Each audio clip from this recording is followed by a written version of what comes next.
الجزائريين واخواتنا الاردنيين اكيد طبعا هيعاملوا يعني لوكاس زيدان وابو ليلى معامله سليمان الحلبي بجد، وابو زيدان نفسه ابو لوكاس زيدان اللي هو زين الدين زيدان، تاريخه عمال يروح في 60 داهيه بسبب ابنه. والله تاريخه كله يعني هيروح بسبب ابنه في 3 ماتشات في كاس عالم.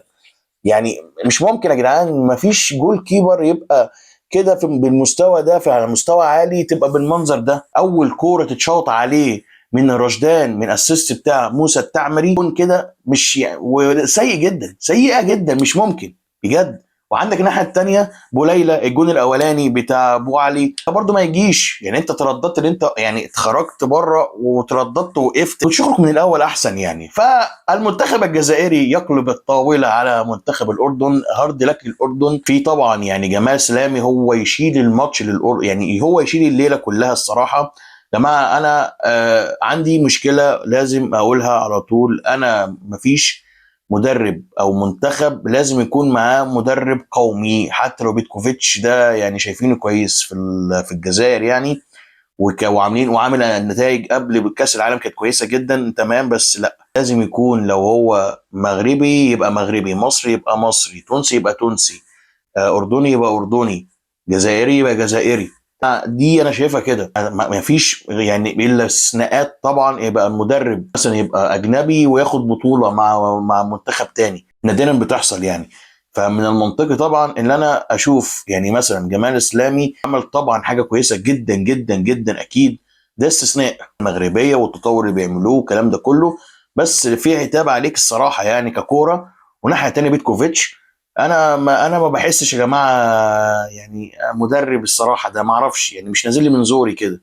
هي اللعيبه هي اللي جابت الفوز، هي اللعيبه هي ابراهيم ماذا محرز، مع ان رياض محرز يا جماعه انا عارف ان هو ضيع كورتين، بس رياض محرز برضو، وعارف ان جماهير الجزائر يعني بتنتقده كتير جدا بسبب ادائه في المنتخب غير ادائه مثلا في الاهلي السعودي، انا عارف دي، بس ده ما يطلعش من الملعب. انا اسف يعني لما نزل موسى موسى بن حج باين، اللي هو ابو شعر ده اللي بيلعب في هولندا، انا اسف يعني الراجل ده يعني لا، محرز يا جماعه بيعمل له كورتين قبل ما يطلع، حتى الجون اللي هو الجون الاولاني بتاع ابو علي هو اللي عمل الاوفر، هو كانت ركنيه هو اللي رفعها فجاب جون التعادل. انا اسف يعني انا عارف ان يعني ايراد محرز مش مستواه في المنتخب كده لا غبار عليه يعني، انا عارف ولازم تنتقده وكل حاجه، احنا برضه بننتقد صلاح هنا برضه ازاي تبقى ثالث منتخب يعني يفوز في المونديال ده، الحمد لله رب العالمين بعد مصر والمغرب والجزائر يعني.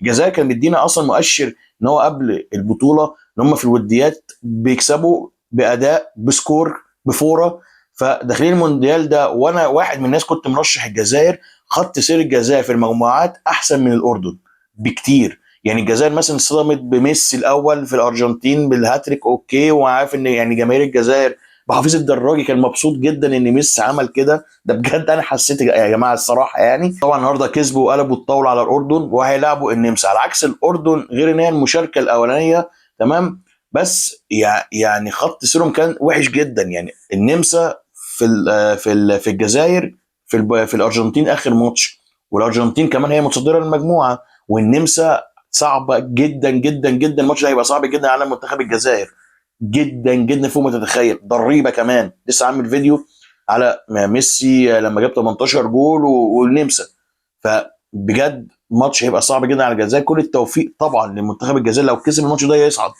اتمنى خلاص بقى يعني كل التوفيق دلوقتي حاليا لمنتخب الجزائر. عايز اتكلم على جمال سلامي، يعني مفيش يعني مدرب او مفيش يا جماعه خطه بتفضل 90 دقيقه بنفس النمط حتى لو دفاعيه. الدفاع ده يا جماعه انا من وجهه نظري عشان تلعب بطريقه دفاعيه دي، وانا اسف يعني مش كومباكت قوي يعني، لا مخترق جدا. رياض محرز ضيع كورتين، الشوط الثاني اهو اتقلبت الجوير، اتقلب الدنيا بجول الثاني. خط الدفاع ما هو مغطي الجول اصلا، يعني المدافع مغطي على جويري. والجون الاولاني طبعا اوفر يعني ركنيه مش عايز الكلام تاني. طبعا ابو ليلى يعني وابو ندى، ويا جماعه مش ممكن اربعات في خمسات في حاجات تقرف يعني. فيعني خطه دفاعيه سيئه جدا. انت المفروض عشان تلعب بخط الدفاع ده بتبقى المفروض عندك الخط الهجوم عالي قوي. انت رحت بكوره واحده في الشوط الاولاني اللي جبت منها الجون، وبعديها ضيعت الكوره من ناحيه اليمين وخلاص. الشوط الثاني تراجع غريب جدا معرفش ليه. انت محترم الجزائر زياده عن اللزوم، ان الجزائر اصلا كانت بتمشي الكوره بسهوله جدا. انت بس يعني يمكن شويه التحامات بسيطه من لعيبه الاردن، انا ما شفتش اي يعني اي نفحه يا عم الحاج، اعمل اي حاجه، هنقضيها دفاع وبتدافع غلط. يعني انت لعبت غلط ودفعت غلط. وانا مش شايف موسى التعمري للاسف الشديد، الراجل مش هيظهر عشان الطريقه الدفاعيه دي مثلا. يعني عايز استغل واحد زي موسى التعمري ده، استغله ازاي؟ ان انا مش هلعب بالطريقه الدفاعيه الغلط دي. فعايز الاقيه طبعا قدام، يعني اول كوره حلوه، هو اللي عمل اسيست، هو اللي عمل البلسمايه للرشدان الجون الاولاني. بس يعني ليه بقى ما نبداش كده بقى الشوط الثاني ويبقى انت اللي بتبادر اكتر؟ حاجه غريبه جدا الصراحه من المدرب جمال المنظر ده. فانت اديت يعني ايدج لمنتخب الجزائر ان هو يعمل عليك جيم ده شوطين. هو المستحق. الجزائر تستحق الفوز، الجزائر هي الاقرب حاليا ان هي لو كسبت النمسا، اتمنى يعني من الله ما يكسبوا النمسا ان شاء الله ويصعدوا بقى للدور الجاي. يبقى احنا بقى الثلاثه كده يعني الاقرب كده، مصر والمغرب والجزائر. اتمنى التوفيق طبعا، يعني كان نفسي اقول كل التوفيق للعرب، بس طبعا العراق خسرت النهارده من فرنسا. عندك عراق وتونس وقطر يعني والاردن، خلاص يعني ما فيش بقى امل خالص.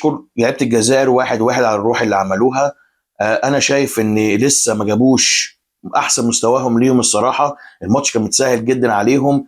المفروض اصلا خط الدفاع ده يعني بتاع الجزائر يا جماعه وحش جدا، يعني المفروض رامي بن سبعيني ليهم ضربه جزاء الصراحه. يعني عيسى مندي كمان، يعني خط الدفاع يعني دول مش حلو خالص. الجون الاولاني كمان اعتقد بتاع ابو علي ده، ما اعرفش هي جت في ايد حد من الجزائر الاول ولا لا، بس يعني اوكي، او لا الجون الثاني اصلا بتاع الجويري ده. فعلى العموم يعني انا شايف ان الجزائر استغلت، او يعني مش استغلت بس استغلت يعني سذاجه جمال.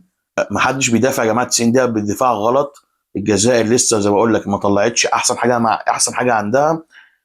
كل التوفيق للجزائر ان شاء الله، هيبقى كويس. لو اعتقد لو تعادلوا يبقى 4 نقط، والنمسا كده هتبقى 6. لا لازم تكسب الماتش الجاي، الجزائر لازم يكسب الماتش الجاي بكل يعني، لازم يموت نفسه في الماتش ده.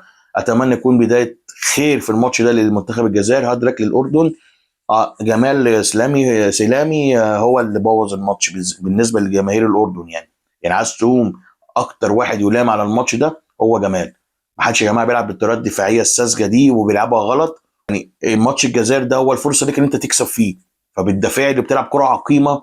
ما شفتش اي نفحه حتى من لعيبه من الاردن بسبب طريقه لعبك. ما فرجت موسى التعمري هو ده اللي رشدان جاب الجول بس، غير كده فرصتين بس في 90 دقيقة. حاجة غريبة جدا. الفوز الثالث للعرب وللجزائر إن شاء الله، يعني نروح لبعيد في كأس العالم ده. هارد لك للأردن وشعب الأردن. الجزائر قدامها فرصة كبيرة إنها تصعد إن شاء الله يعني بإذن الله. معاكم حسين من أجمل الفورم من كام صوت آخر حلقة. تعملوا لايك شير سبسكرايب زر الجرس. أشوفكم في حلقات قادمة. السلام عليكم.